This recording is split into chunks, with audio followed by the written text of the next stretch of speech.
અમદાવાદમાં જર્જરિત ઇમારતનો ભાગ ધરાશયી થયા હોવાના મળી રહ્યા છે સમાચાર। દુધેશ્વરની મોદીની ચાલી નજીકની આ ઘટના કે જ્યાં દુર્ઘટના સમયે 20 લોકો આ મકાનમાં હતા। ફાયર વિભાગે તમામને સુરક્ષિત રીતે બહાર કાઢ્યા છે।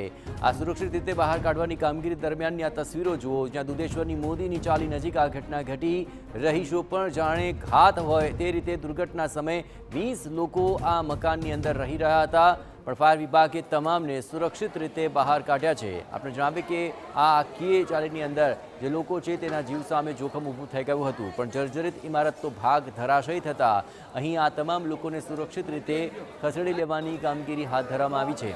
આ વરસાદી માહોલ અને એવે તબક્કે અહીં આ મોદીની ચાલીની અંદર આ જર્જરિત ઇમારતનો ભાગ ધરાશયી થયો હતો। વધુ વિગતે વાત કરવા જોડાઈ રહ્યા છે TV9 સંવાદદાતા સચિન પાટીલ। સચિન, આખરે આ જર્જરિત ઇમારત હતી, કયો ભાગ એવો છે કે જે જર્જરિત થયો? શું અગાઉ કોઈ નોટિસ અપાઈ હતી કે કેમ, હાલ શું પરિસ્થિતિ?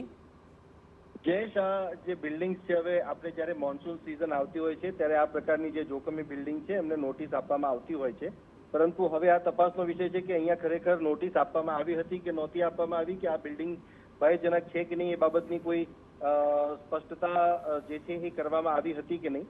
પરંતુ જે ઘટના બની છે એ ઘટનામાં લગભગ 20 જેટલા લોકો છે એમને રેસ્ક્યુ કરવામાં આવ્યા છે અને એમને નીચે ઉતારવામાં આવ્યા છે। પ્રોસેસ જે છે એ રેસ્ક્યુની પૂરી થઈ ગઈ છે, પરંતુ જે ભાગ ધરાશાયી થયો છે અને જે બિલ્ડિંગ આપણને દેખાઈ રહી છે ખૂબ જર્જરિત અવસ્થામાં છે। એટલે રથયાત્રા પહેલા પણ આ પ્રકારની જે બિલ્ડિંગ્સ છે એમને નોટિસ આપી નહીં કે એમને બિલ્ડિંગ ઉપર કોઈ વધારે લોકો ચડે નહીં, અને જે રથયાત્રા દરમિયાનની જે ઘટના બની હતી આપણે જોયું હતું પણ ખરું કે લોકો જે છે એ નીચે પડ્યા હતા અને એના કારણે જે છે પરિસ્થિતિ ખૂબ વિકટ થઈ હતી। એટલે આ ઘટના જે છે એમાં કોઈનો જીવ ન જાય અને કોઈને મોટી ઈજા ન થાય કે મોટી દુર્ઘટના ન થાય એના ભાગરૂપે કોર્પોરેશન અને ફાયર વિભાગથી માંડીને એસ્ટેટ વિભાગ જે પણ છે એમણે ખૂબ એલર્ટ રહીને આ બધી બિલ્ડિંગ્સ જે છે એ જર્જરિત ઇમારતો છે એમને આઈડેન્ટિફાઈ કરીને તાત્કાલિક એમના બિલ્ડિંગમાં રહેતા લોકોને ત્યાંથી ઇવેક્યુએટ કરવા જોઈએ અને આ પ્રકારની જે બિલ્ડિંગ્સ છે એને આઈડેન્ટિફાઈ કરવી જોઈએ।